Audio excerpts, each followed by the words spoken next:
Good evening, humanoids and goblins. This is Fargo back for another low quality review. This time looking at The Legend of Zelda Breath of the Wild. And before we get into it, let me know if my mic is sounding good. I've heard a bunch of complaints. It's too quiet. I increased its volume a lot this time. And so, yeah, let me know.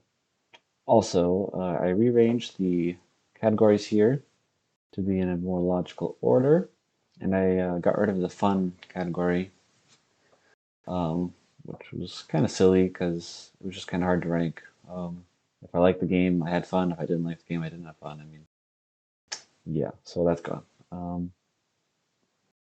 So anyway, let's get into it. The Legend of Zelda: Breath of the Wild. Well, it's on the Switch.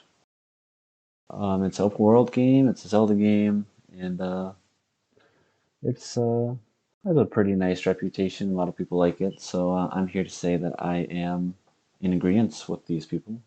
Um, for the most part, I mean, yeah. So let me just start off with the gameplay. I'm giving it a 10 out of 10. Lots of things are getting 10 out of 10s here. But yeah, the gameplay is really good. Like I said, it's open world. You're just going around exploring. You're fighting enemies. There's a bunch of different ways to approach combat. You can sneak up on enemies and just one shot them while they're sleeping, which is always a fun thing. You can just shoot them with your arrows, you can throw bombs, you can just go in and attack. And then you got a bunch of different options with swords, or two-handed swords, one-handed swords, um, and spears, which have kind of different moves, different combos, different charge attacks. Yeah, so there's a lot of different options, and it's definitely the best combat in a Zelda game, I would say. Um, you also have parries and dodges, and you got those flurry rushes. Yeah, anyway, there's a lot to it, so it's definitely nice instead of just flailing your sword around. And that's it. Um, so that's a 10 out of 10. In addition to just going around killing enemies, you collect materials everywhere. You can cook them up into meals that give you buffs. You find treasure everywhere. You can get a bunch of different armor sets, where it can be upgraded. Go around to get towns. There's plenty of side quests, plenty of things to find. Almost too many things to find. But yeah, so 10 out of 10, very fun. Moving on to story. Giving it an 8 out of 10. Um, the story is interesting. It's kind of similar to Hollow Knight in a way, where it was like a bunch of stuff happened in the past, and you're just kind of here now, like what happened. That's exactly what's going on here. 100 years ago, basically, there was like an apocalypse, and now you're waking up and trying to figure out what happened. And the majority of the story is told through memories. There's like 15 or 20 or something. You go around and find those at certain moments, and they're all very solid. But yeah, it's still lacking. Like you, there's a little more to it. I don't know. Um, a lot of scenes are just kind of cut short. You wanna see what's going on more. Um, but another aspect to the story is in the present time, where you're just seeing how I guess the world was affected by this kind of apocalypse, or I guess calamity. And that's always cool. You see like ruined towns and ruined buildings and all over the place, and everyone's kind of talking about what happened, and so that part of it is pretty interesting. But yeah, so 8 out of 10, decent, but certainly could be more interesting.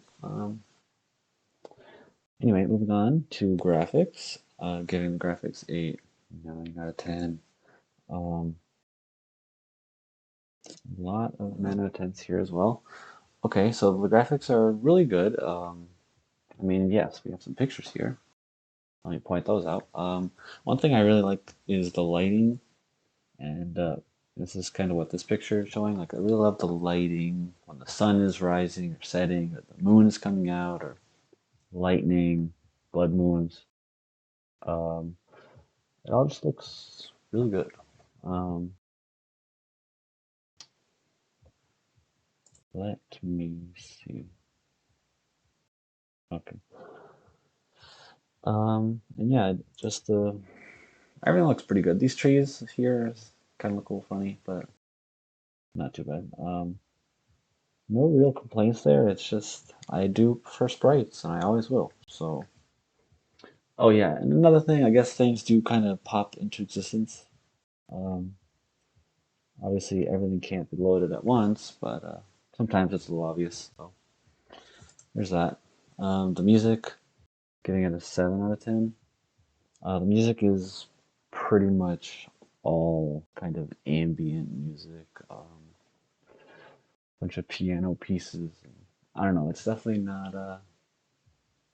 Nothing really stood out to me there except for the final area theme.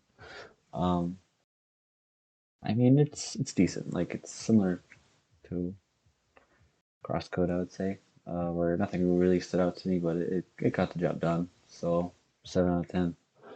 Um, Moving on to bosses. Bosses 7 out of 10. Um, the bosses are well. There's not very many of them. There's 4 dungeons, which have 4 bosses. Then you got your final boss. You kind of have like mini bosses throughout the world. But the thing is, the 4 main bosses look very similar. Like I probably wouldn't be able to tell you which one is which. They're just a very similar design. They just kind of like hold a different weapon, and then the fights are different, but the visuals definitely not great. And then the fights themselves are decent, but again, there's like not many of them. And then you got the mini bosses all around, and there's like 3 types, and you just fight the same one over and over and over in different areas, which is again not the greatest. And once you kind of fight one or two, you know exactly what you're doing. So 7 out of 10. Um, I will say the final boss was a little it wasn't great, and I did actually hear that before I played the game. People who didn't like the final boss, and well, I thought it was all right, but yeah, definitely wasn't amazing or anything. So moving on to secrets, this is 8 and 9 out of 10. Um, this world in the game is huge. There's so much to find. There's no way I'd ever find everything. I did get all the shrines, all 120 shrines, plus the DLC shrines, and I did a lot of the side quests. But there are these Korok seed things which are found like everywhere, hidden in the various ways. And there's 900 of them in the game, and I actually barely got over 100.